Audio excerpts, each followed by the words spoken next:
தமிழ்நாட்டில் முதலீடு செய்ய வருமாறு ஸ்பெயின் முதலீட்டாளர்களுக்கு முதலமைச்சர் மு.க.ஸ்டாலின் அழைப்பு விடுத்துள்ளார்.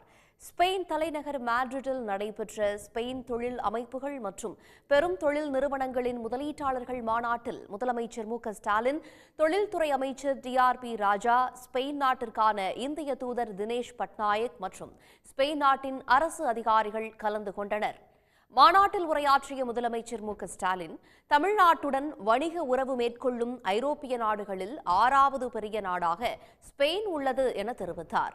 ஏற்கனவே கேஸ்டாம், கமேசா, ரோகா உள்ளிட்ட முக்கிய ஸ்பானிஷ் நிறுவனங்கள் தமிழ்நாட்டில் செயல்பட்டு வருவதை சுட்டிக்காட்டிய முதலமைச்சர், பொருளாதார உறவுகளை மேலும் வலுப்படுத்திடும் விதமாக முதலீடுகளை தமிழ்நாட்டில் மேற்கொள்ள வேண்டும் என கேட்டுக் கொண்டார்.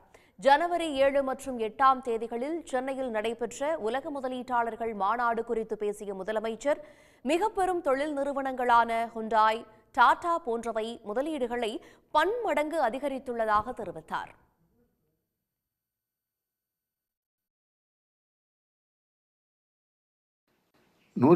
க்கும் மேற்பட்ட ஃபார்ச்சூன் 500 நிறுவனங்கள் தமிழ்நாட்டில் நமது திட்டங்களை நிறுவியுள்ளதே தமிழ்நாட்டு முதலீட்டுக்கான சிறந்த சூழல் அமைந்துள்ளதற்கு இது ஒரு சான்று.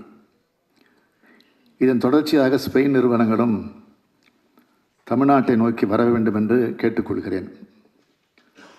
வாகனங்கள், குறிப்பாக மின் வாகனங்கள், மின்னணு கருவிகள், தோல் பொருள்கள், தோல் அல்லாத காலணிகள், ஆடைகள் போன்றவற்றிலும் உற்பத்தியிலும் தகவல் தொழில்நுட்பம், புதுப்பிக்கத்தக்க எரிசக்தி, உயர் மருத்துவ சேவைகள் போன்ற பல்வேறு துறைகளிலும் இந்தியாவின் முன்னணி மாநிலமாக தமிழ்நாடு திகழ்ந்து வருகின்றது.